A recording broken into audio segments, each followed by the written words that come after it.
امریکی وزیر خارجہ ہلری کلنٹن کو وکی لیکس کے انکشافات کے فوری بعد اپنے 4 روزہ غیر ملکی دورے میں انہی عالمی رہنماؤں سے ملاقات کا مشکل مرحلہ درپیش ہے جن سے متعلق امریکی سفارتکاروں کی بات چیت کی تفصیلات وکی لیکس نے عام کی ہیں۔ امریکی وزیر خارجہ کا کہنا ہے کہ وہ تمام ملکوں کے وزرائے خارجہ کو یقین دلا رہی ہیں کہ اس سے امریکی سفارتکاری میں کوئی رکاوٹ نہیں آئے گی، لیکن امریکی انتظامیہ یہ کوشش ضرور کر رہی ہے کہ بریڈلی میننگ نام کے اس امریکی فوجی کو رہائی نہ ملنے پائے جس پر ان خفیہ دستاویز کی فراہمی کا شبہ ہے۔ یہ ابھی تک واضح نہیں ہے کہ وکی لیکس کے بانی جولین اسانج کے ساتھ امریکی انتظامیہ کیا کرنے کا ارادہ رکھتی ہے۔ جولین اسانج روپوش ہیں، دنیا انہیں تلاش کر رہی ہے اور عالمی تحقیقاتی ادارے انٹرپول نے انہیں اپنے سب سے مطلوبہ افراد کی فہرست میں شامل کیا ہے۔ سویڈن کی انتظامیہ بھی ان کی تلاش جنسی ہراس کے ایک مقدمے میں کر رہی ہے۔ ان دستاویز کی فراہمی اور اشاعت کے معاملے کی ایک مجرمانہ تحقیق جاری ہے۔ امریکی وزیر خارجہ کہتی ہیں کہ ہم ان معلومات کی چوری کے ذمہ داروں کے خلاف سخت کارروائی کر رہے ہیں۔ امریکہ جولین اسانج کے خلاف کیا الزام عائد کر سکتا ہے؟ ایسپیناج یعنی خفیہ دستاویز عام کرنے کا الزام؟ لیکن امریکہ کے 100 سال پہلے لکھے گئے ایسپیناج ایکٹ کو اب تک جدید اور الیکٹرانک ذرائع ابلاغ کے کسی امتحان سے نہیں گزرنا پڑا تھا۔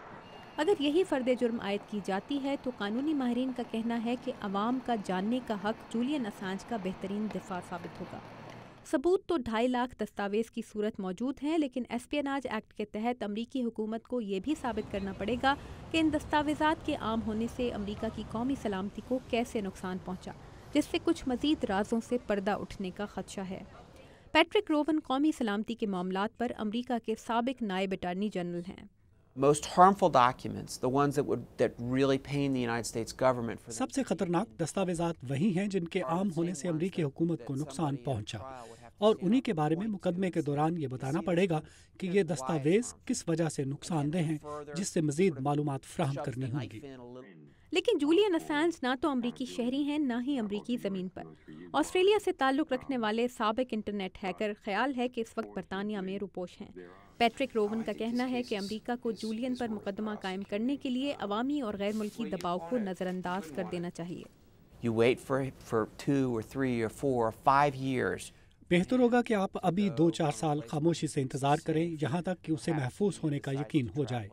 پھر شاید وہ کسی ذاتی وجہ سے سفر کرنے کا فیصلہ کر لے اور کسی ایسے ملک سے ہوتا ہوا جائے جس سے تعلقات کا فائدہ اٹھاتے ہوئے امریکی حکومت اسے گرفتار کروا کے اپنے ملک میں لا سکے۔ اس دوران امریکی فوج کی خفیہ معلومات کے شعبے کے اہلکار بریڈلی میننگ کو، جو اس سال مئی سے خفیہ معلومات عام کرنے کے الزام میں واشنگٹن کے ایک مضافاتی حراستی مرکز میں ہے، کورٹ مارشل کا سامنا کرنا پڑ سکتا ہے، اور اگر ان پر عائد الزامات ثابت ہو گئے تو انہیں اپنی باقی کی ساری زندگی جیل میں گزارنی پڑ سکتی ہے۔ جوناتھن ٹریسی بریڈلی میننگ کے مقدمے میں مبصر کے طور پر شریک ہوں گے۔ یہ ایک بہت سنجیدہ کیس ہے، اور اگر یہ ثابت ہو گیا کہ اس نے واقعی ایسا کیا ہے تو ملٹری کمانڈر اسے قانون کی زبردست خلاف ورزی قرار دے گا۔ بریڈلی میننگ کو کم از کم 2 ویب سائٹس کی حمایت حاصل ہے۔ فوج کی طرف سے فراہم کیے گئے ایک دفاعی وکیل کے علاوہ انہوں نے ڈیوڈ کومز نام کے ایک سابق فوجی وکیل کی خدمات بھی حاصل کر رکھی ہیں۔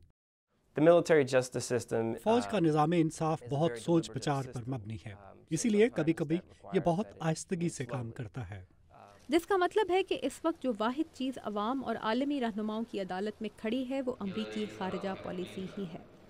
کیرولائن پرسوٹی کے ساتھ تابندہ نعیم، اردو VOA۔